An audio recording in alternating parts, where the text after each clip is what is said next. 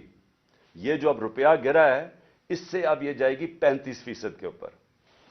اور جو دوسری ایک اور جس کو کہتے ہیں سینسٹیو پرائس انڈیکس، وہ ہوتا ہے، وہ مہنگائی وہ چیزیں ہوتی ہیں جو لوگوں کے استعمال میں، کھانے پینے کی چیزیں، بجلی، گیس، جو عام لوگوں کو افیکٹ کرتی ہیں. وہ ہمارے دور میں ہم 16 روپے چھوڑ کے گئے تھے. اور یہ یاد رکھیں تب قیمتیں سب سے اوپر تھیں ساری. یہ جو گھی کی امپورٹس تھیں، یہ ایڈیبل آئل، یہ سب سے اوپر تھا. تو ہم اس پیک کے اوپر تھے تو تب وہ 16% تھی. یہ اب جائے گی 45 سے 50%. یعنی پاکستان کی تاریخ کے اندر یہ سب سے زیادہ مہنگائی ہوگی. اور جو چیزیں امپیکٹ ہو. اچھا، اسی دور میں میں صرف آپ کو بتا دوں، ہمارے دور میں 12% مہنگائی تھی. اس وقت ہندوستان میں 7% تھی. آج پاکستان میں 35% پہ چلی گئی ہے، ہندوستان میں 6% آ گئی ہے. تو وہاں مہنگائی کم ہوئی ہے. کیوں مہنگائی کم ہوئی ہے؟ کیونکہ انٹرنیشنل یہ جو کموڈیٹی سپر سائیکل ہے، قیمتیں نیچے آ گئی ہیں. تو وہاں 7 سے 6% آ گئی ہے، ہمارا 12 سے 35% پہ گئی ہے. تو سارے جو تنخواہ دار طبقے ہیں، آپ سوچ لیں کہ جب 35% مہنگائی ہوگی، آ گئی. مشکل وقت تھا ہمارے دور میں بھی، کرونا کا، انٹرنیشنل جو امپورٹڈ انفلیشن تھی اس کے ہمارے کنٹرول میں نہیں تھی. تو تب وہ سارے اوپر تھے. تو اب تو وہ نیچے آ رہے ہیں، لیکن پاکستان کے اندر آج مہنگائی بڑھتی جا رہی ہے. اور پھر سے جو تنخواہ دار طبقہ ہے وہ سب سے زیادہ اس سے متاثر ہوگا. جو میں عام آدمی کی اب بات کرتا ہوں، میں باقی لمبی چیزوں کے اوپر نہیں جاتا، لیکن میں صرف ایک عام آدمی جس کی بنیادی ضروریات آٹا ہے. ایک عام گھرانہ ہے جو ہم نے اندازہ لگایا ہے کہ ایک عام گھر ہے، اس کے اوپر جو اب آٹے کا خرچہ آئے گا، کیونکہ ہمارے دور میں آٹا تھا، آٹا گیا ہمارا 60 روپے اور آج وہ گیا 150 روپے پہ. یعنی تقریباً 2.5 گنا سے بھی تھوڑا زیادہ. تو آٹا جو عام لوگ، ایک ہم نے اندازہ لگایا اب 18,000 روپیہ صرف ایک گھر صرف روٹی لینے پہ خرچ کرے گا. تو کمائی صرف جائے گی ان کی، جو بھی پیسہ کمائیں گے 18,000 روپے ادھر. جو عام آدمی استعمال کرتا ہے، پیاز ہمارے دور میں 44 روپے کلو تھا، آج وہ چلا گیا 230 روپے کلو. تو اگر روٹی آ بھی گئی تو اس کے لیے پیاز کے لیے آپ کے سامنے، اور مرغی دگنی ہو گئی. اب بجلی پہ آ جائیں. دیکھیں بجلی جو ہے نا، یہ آپ سمجھ جائیں کہ یہ اب آ گئی. جو بجلی کے بل ہیں، لوگ پہلے سے شور مچا رہے تھے، ہمارے دور میں بھی لوگ شور مچا رہے تھے کیونکہ بجلی سب کو افیکٹ کرتی ہے. تو ہمارے 16 روپے یونٹ بجلی تھی تب، آج 36 روپے یونٹ ہے. لیکن اب اس کے یہ جو روپے گرنے کے بعد یہ پہنچ جائے گی، اس میں 8 روپے یونٹ مزید اضافہ ہوگا. گیس 47% گیس کی قیمتوں میں اب اضافہ ہوگا. اور ایک یہ سوچ رہے ہیں، ان کو کہا جا رہا ہے کہ آپ پچھلی جولائی سے گیس کی قیمتیں وصول کریں، 47% بڑھا کے ان کو وصول کریں. اس کا امپیکٹ عام لوگوں کو تو میں نے بتا دیا آپ کے اوپر کیا ہوگا، لیکن میں اب آپ کو بتاؤں کہ اس کا امپیکٹ پوری معیشت کے اوپر کیا ہوگا. سب سے بڑا اس کے اوپر امپیکٹ ہوگا پاکستان کی گروتھ ریٹ. یعنی جو دولت میں اضافہ ہوتا ہے، جس کو گروتھ کہتے ہیں دولت میں، وہ اس پہلے گر رہا تھا. انڈسٹری بند ہو رہی تھی، کسان متاثر تھا. کسان نے صرف یوریا کے اوپر، ہم نے کیلکولیٹ کیا ہے کہ یوریا کی جو قیمت بڑھی ہے 60